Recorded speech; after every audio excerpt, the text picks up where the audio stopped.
کیوں کہتے تھے تھوکا ہوا مال، جیسے آج بھی لوگ کہتے ہیں ہم نہیں کہیں اس کو نکاح کرنے دیں گے. اس سے بھی قرآن نے کیا کیا؟ منع کیا. اور اس سے بھی منع کیا کہ اپنی مرضی سے زبردستی اس کا نکاح بھی مت کراؤ طلاق یافتہ کا. ینکحنا ازواجہن، اپنے سلیکٹڈ شوہر سے نکاح کرنا چاہتی ہے تو تم کباب میں ہڈی بولو نہیں بنو، یعنی اس کو یہ رائٹ ہے کہ وہ جہاں چاہے نکاح کرے. یہ بھی خرابی ہے آج کل بعض علاقوں میں، یہ خرابی ہے کہ بیوہ کو یا طلاق یافتہ کو نکاح تو کرنے دیتے ہیں، لیکن بعض علاقوں میں دستور ہے نکاح ہمارے ہی خاندان میں ہوگا، آپ ہمارے خاندان سے باہر نہیں جا سکتی. اس کو بھی قرآن نے کیا کیا؟ بولو ختم. نکاح بھی سے بھی نہیں روک سکتے، اور نکاح بھی وہاں ہوگا جہاں آپ نہیں بلکہ یہ چاہے گی. اس میں اللہ نے عمر کی کوئی قید نہیں لگائی. 40 سال کی بیوہ یا طلاق یافتہ ہو، 50 سال کی ہو، 55 سال کی ہو، یہ تمہارا ہیڈ ایک نہیں ہے. تمہیں زیادہ ٹینشن لینے کی ضرورت نہیں ہے. لوگ بڑی ٹینشن لے رہے ہوتے ہیں کہ تمہیں ضرورت کیا ہے، اب 4 بچے ہیں تمہارے، 5 بچے ہیں، اس عمر میں تمہیں شادی کرتے ہوئے شرم نہیں آتی؟ چھوڑو بھائی، کیا ضرورت ہے؟ تو اللہ فرماتے ہیں کہ تمہیں ٹینشن لینے کی ضرورت بولو یہ اس کا ہیڈ ایک ہے، یہ تمہارا ہیڈ ایک نہیں ہے. جیسے کوئی 4 شادیاں کر رہا ہے تو اس کا ہیڈک ہے نا، آپ کا ہیڈک تھوڑی ہے. یہ آپ پتہ نہیں کیوں پریشان ہیں، مفتی صاحب کو کیا ہو گیا، وہی ان کا ہیڈک ہے، آپ کا ہیڈک نہیں ہے. یہ میں اپنی بھی درمیان میں لگا دیتا ہوں نا. تو ہر ایک کے ہیڈک ہم نے پالے ہوئے ہیں. وہ یہ کیوں کر رہا ہے، وہ یہ کیوں کر رہا ہے، وہ کم عمر سے شادی کیوں کر رہا ہے، وہ بڑی عمر سے شادی کیوں کر رہی ہے. یہ ہوتے ہیں نا لوگوں کے مسائل. اس نے یہ کیوں کر لیا. ایک خاتون نے مجھے بتایا کہ وہ ایک دفعہ بیوہ ہوئی، اللہ کی قدرت دوبارہ شادی، دوبارہ بیوہ ہو گئی. تیسری دفعہ جب ان کی شادی ہو رہی تھی لوگ مذاق اڑا رہے تھے، بس کرو یار 2 دفعہ بیوہ ہو گئی، اب آرام سے بیٹھو. اب وہ بیوہ تو کوئی بھی ہو سکتا ہے، جوانی میں بھی عورتیں بیوہ ہو جاتی ہیں. تو اب دیکھو لوگوں کو تکلیف ہو رہی ہے، بھائی یہ اس کا ہیڈک ہے. اچھا لوگ اس سے شادی کرتے ہوئے ڈر رہے تھے ان سے کہ میں بھی بیوہ پھر میں نہ مر جاؤں. تو اس سے کوئی تعلق نہیں ہے. ہو سکتا ہے 2 دفعہ بیوہ ہونا تقدیر میں لکھا ہو، 3 دفعہ نہ ہو. یہاں مجھے وہ چٹکلا یاد آتا ہے، وہ ایک آدمی نے، ابے چھوڑو چٹکلوں کو، ابھی قرآن کو فوکس کرتے ہیں. آخر میں چٹکلے ہونا یہ صحیح ہوتا ہے، درمیان میں ہی آ جائیں تو پھر سارا موضوع چینج ہو جاتا ہے. اتنے اچھے احکام بیان ہو رہے ہیں قرآن کے، آگے اس کو آپ نے لوگوں کو بتانا بھی ہے. تو اللہ نے حکم دیا کہ طلاق کے بعد ایک دھیلا واپس نہیں لینا. خلا کی صورت میں لے سکتے ہو، مگر خلا بھی شوہر کی رضا سے ہوتا ہے، یک طرفہ نہیں ہوتا، یاد رکھیں. دوسرا کام تم نے کیا کرنا ہے، اس کو کہیں اور نکاح سے روکنا نہیں ہے. تیسرا کام یہ کرنا ہے، نکاح بھی وہاں کرنا ہے جہاں وہ چاہتی ہے. تمہاری مرضی نہیں مسلط ہوگی، اس کی مرضی چلے گی. اور اگر پرانے شوہر سے نکاح کرنا چاہے اور 2 طلاقیں ہوئی ہوں تو وہاں بھی کر سکتی ہے، کیونکہ آیت کا ایک شان نزول بھی ہے. ایک صحابی نے اپنی بہن کا نکاح کسی صحابی سے کرایا، تھوڑے دنوں میں طلاق ہو گئی. طلاق ایک تھی، عدت ختم ہوئی، نکاح ختم. اب تھوڑے دنوں کے بعد دوبارہ ان دونوں کا دل چاہنے لگا کہ ہم آپس میں کمپرومائز کر لیں. ہوتا ہے وقتی طور پر اختلافات بہت زیادہ ہوتے آتے ہیں، جب دور رہتے ہیں تو آپس میں میلان ہونے لگتا ہے. لیکن وہ جو صحابی تھے نا جن کی بہن کو طلاق ہوئی تھی، انہوں نے کہا کہ اب میں اپنی بہن کا نکاح دوبارہ اس آدمی سے بولو نہیں کروں گا. اور کہا کہ یا رسول اللہ، میں نے ان کی عزت کی، ان کو اپنی بہن نکاح میں دی، انہوں نے لڑائی جھگڑا کر کے طلاق دے کے میرے گھر میں بٹھا دیا، میں کیسے دوبارہ. ایک ذلت محسوس ہوتی ہے نا انسان کو. قرآن میں اللہ نے آیتیں نازل کی کہ اگر وہ اپنے شوہر سے نکاح کرنا چاہتی ہے تو درمیان میں رکاوٹ مت بنو. لڑے بھی وہ خود تھے، اب جڑ بھی خود رہے ہیں. نہیں آ رہی بات. اس کو بھی لوگ غیرت کا مسئلہ بنا لیتے ہیں، سسر صاحب بنا لیتے ہیں. میرے داماد نے میری بیٹی کو طلاق دی ہے، میں تو نہیں واپس بھیجوں گا. بھائی دنیا میں جو آدمی میں لچک نہیں ہے نا، فلیکسیبلٹی نہیں ہے، لچک نہیں ہے جس میں، وہ کبھی بھی کامیاب نہیں ہو سکتا. یاد رکھو یہ جو ہوتا ہے نا، میں اصول کا پکا. بھائی اصول کا پکا ہونا تو اچھا ہے، لیکن یہ اصول ہی غلط ہے کہ جو کہہ دیا تو اس پہ قیامت تک قائم رہنا ہے. یہ اصول ہی غلط ہے. اصول یہ ہونا چاہیے کہ جب موقع کی مناسبت سے جو بات ٹھیک لگے گی اپنے آپ کو چینج کر لوں گا. یہ اصول ٹھیک ہے، اس اصول پہ پکے رہو. اور یہ نبی سے ہمیں ملتا ہے یہ اصول. حدیث میں آتا ہے ایک صحابی نبی کے پاس آئے، مجھے صدقہ چاہیے، یہ چاہیے، وہ چاہیے. آپ نے فرمایا اللہ کی قسم تم پر خرچ نہیں کروں گا میں. وہ چلے گئے.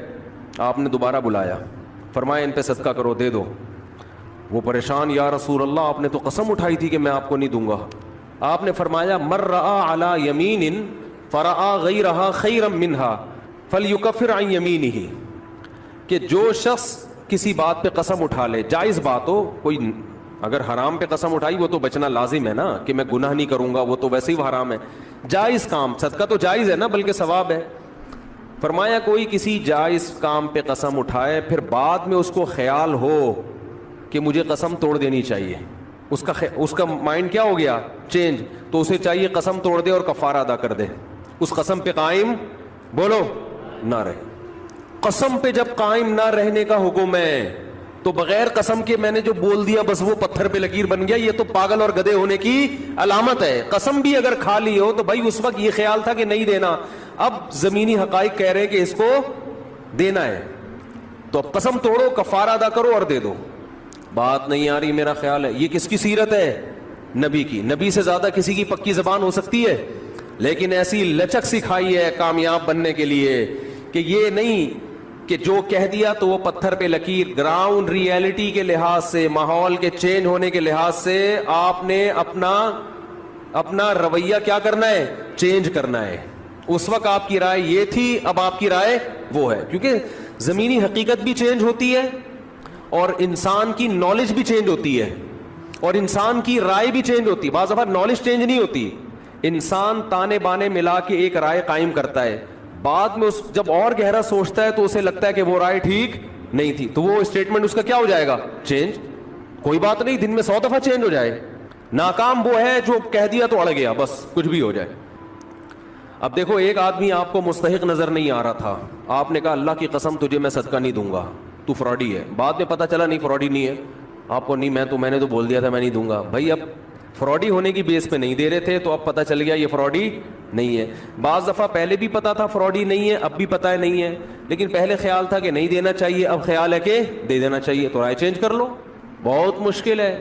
اور گھریلو جھگڑوں میں تو میاں بیوی کی طبیعت میں اگر لچک نہیں ہے نا, 4 دن بھی ان کا رشتہ نہیں چل سکتا. یہ تو مجھ سے ابھی لکھوا کے سگنیچر انگوٹھے لگا لو, جیسے سبزی والے نے ٹھپے لگائے تھے انگوٹھے کے, انگوٹھے لے کے گھوم رہا ہوں.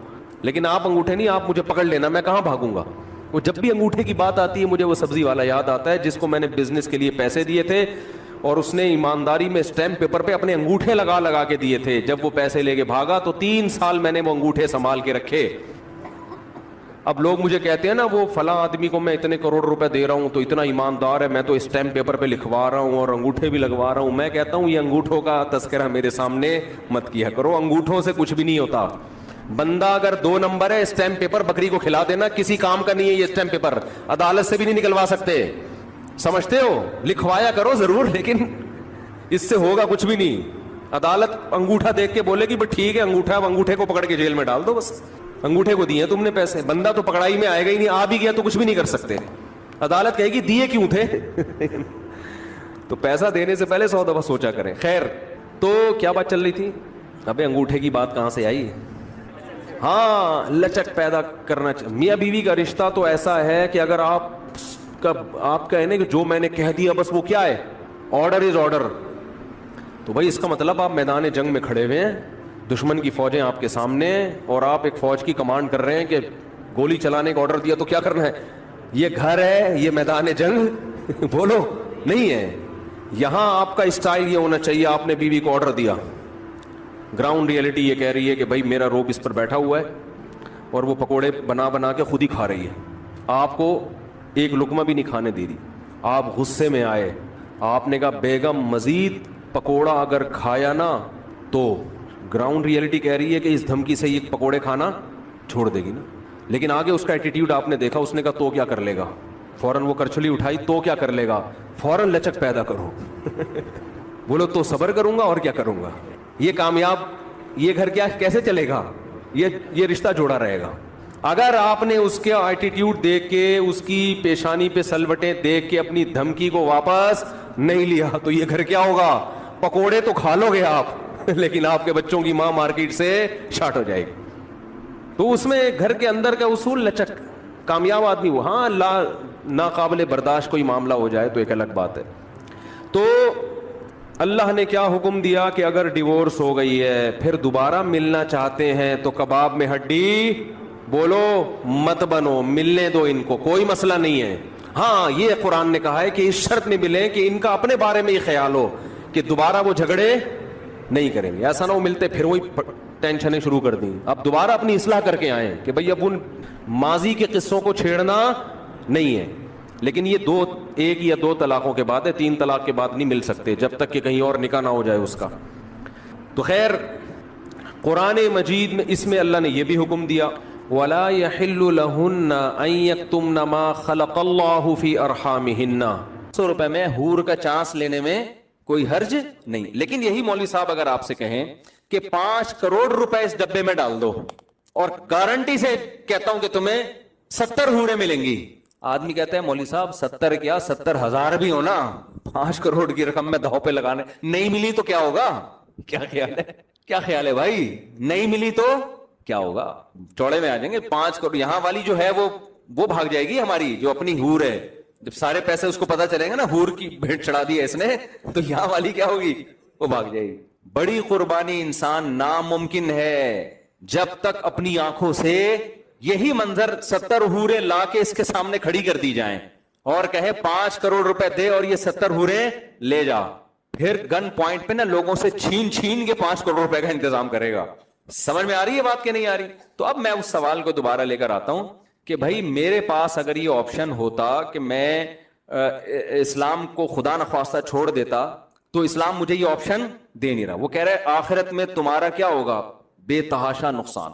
بلکہ اسلام تو مجھے کہہ رہا ہے کہ اگر کبھی موقع ملے اللہ کے راہ میں لڑنے کا اور جہاد تم پہ فرض ہو جائے تو جان بھی دینی پڑی تو آپ کو جان دینی پڑے گی. غزوہ تبوک میں ہوا نا جہاد فرض عین ہوا, بہت سارے صحابہ جنہوں نے بڑی بڑی قربانیاں دی تھیں, غزوہ احد میں قربانیاں تھیں, غزوہ بدر میں ان کی قربانیاں, پھر فتح مکہ میں وہ شریک تھے, غزوہ خندق میں انہوں نے پیٹ پہ پتھر باندھے, بھوک پیاس برداشت کی, اپنے گھروں کو قربان کر دیا. حضرت ابو سعید خدری رضی اللہ تعالی عنہ 10 سال کے نبی کی خدمت میں آئے, یا رسول اللہ میرے باپ بھی احد میں شہید ہو گئے, میرا بھائی بھی احد میں شہید ہو گیا, گھر میں کمانے والا کوئی بھی نہیں ہے, آپ ہمارے ساتھ تعاون کریں. بتاؤ میرے پاس اگر کوئی آتا, میں کہتا یار اس آدمی نے میرے لیے اتنی بڑی قربانی دی ہے کہ باپ بھی شہید کروا دیا, بھائی بھی, اور گھر میں اب کوئی کمانے والا نہیں ہے, میں بے تحاشا چندے کا اعلان کرتا کہ نہیں کرتا کہ یار یہ تو میرا خاص وفادار آدمی ہے. نبی نے اعلان نہیں کیا. نبی نے کیا فرمایا؟ من یستعفف یعفہ اللہ. جو اپنے دامن کو مخلوق کے سامنے ہاتھ پھیلانے سے پاک رکھنا چاہتا ہے نا, چاہتا ہے, اللہ بھی ہمیشہ اس کے دامن کو مخلوق سے پاک. ہاتھ کس کے ساتھ سامنے پھیلا رہا ہے؟ پیغمبر کے. لیکن پیغمبر اپنے آپ کو بھی مخلوق کی فہرست میں لا رہے ہیں, خالق کی فہرست میں نہیں لا رہے. پیغمبر سے بڑا کوئی ہو سکتا ہے؟ لیکن نبی کیا کہہ رہے ہیں؟ میں بھی تو مخلوق ہوں. اچھا جو کمزور ایمان والے لوگ تھے ان کو نبی نے چندہ کر کے دیا, جن کا خیال تھا نا کہ یہ پکے ایمان والے, ان کو نہیں دیا. حالانکہ وہ تو زیادہ اپنے ہیں, جو اپنے تھے ان کو پیسے دینے سے منع کر دیا. نہیں بھائی, ان کی عادت خراب نہیں ہونی چاہیے. نبی سے بھی نہ مانگے کبھی, اور صراحتاً منع نہیں کیا کہ مت مانگو, اشارے سے منع کیا ہے. من یستعفف یعفہ اللہ. جو اللہ سے پاک دامنی طلب کرتا ہے. پاک دامنی کا کیا مطلب؟ دامن رسوا نہ ہو. پاک دامنی زنا سے بچنے کو بھی کہتے ہیں کیونکہ زنا کرنے سے انسان کی عزت چلی جاتی ہے. پاک دامنی بھیک سے بچنے کو بھی کہتے ہیں کیونکہ مانگنے سے بھی انسان کی عزت چلی جاتی ہے, اگر عزت ہو. کیونکہ بہت سے لوگ کہیں گے ہم تو صبح شام مانگتے رہتے ہیں, ہمیں تو کوئی عزت نہیں آ رہی ہماری. وہ ایک آدمی کسی محلے میں گیا, آیا, کہتا ہے یار اللہ کا شکر ہے کہ میری عزت نہیں ہے. میں نے کہا اس میں شکر کی کیا بات ہے؟ کہنا اگر عزت ہوتی تو آج میری بہت زیادہ بےزتی ہو جانی تھی. آج میں نے ایسا کام کیا اس محلے میں کہ میری اگر عزت ہوتی نا تو آج میں بہت بے عزت ہو جاتا. تو کہہ رہا شکر ہے میری پہلے سے سرے سے کوئی عزت تھی نہیں. تو ہمیشہ بے عزتی عزت دار لوگوں کی ہوتی ہے, جو بے عزت ہوتے ہیں ان کی کوئی عزت نہیں ہوتی. تو بھیک مانگنے سے عزت جاتی ہے ان لوگوں کی جن کی پہلے سے سوسائٹی میں کوئی عزت ہو. تو نبی صلی اللہ علیہ وسلم نے فرمایا من یستعفف, جو اللہ سے پاک دامنی طلب کرتا ہے, یعنی اپنی عزت بچانا چاہتا ہے, اللہ بھی اس کی عزت بچاتے ہیں. کیا مطلب؟ اسے بھیک کے داغ سے ہمیشہ کے لیے محفوظ کر لیتے, غیب سے اس کے لیے روزی کا انتظام کرتے ہیں. تھوڑا صبر کر لیا جائے نا, پیٹ کاٹ لیا جائے, بھائی کسی سے مانگنا نہیں ہے, تو اللہ پھر مدد کرتے ہیں. اللہ کہتے ہیں اس نے نہیں ہاتھ پھیلایا نا, اب میں اس کو لوگوں کا محتاج نہیں ہونے دوں گا, لیکن صبر کرنا پڑے گا. اور پھر دوسری بات نبی نے فرمائی وَمَن يَتَصَبَّرْ يُصَبِّرْهُ اللَّهُ، جو اللہ سے صبر مانگتا ہے. اب سوال پیدا ہوتا ہے اس عزت بچانے کے لیے تو بہت صبر کرنا پڑے گا. 10 سال کا بچہ جس کا باپ بھی شہید ہو گیا، جس کا بھائی بھی شہید ہو گیا، ماں اکیلی گھر میں ہے، وہ کیا کہے گی بھائی ہم نے اپنے خاندان کے سارے لوگ تو لٹا دیے،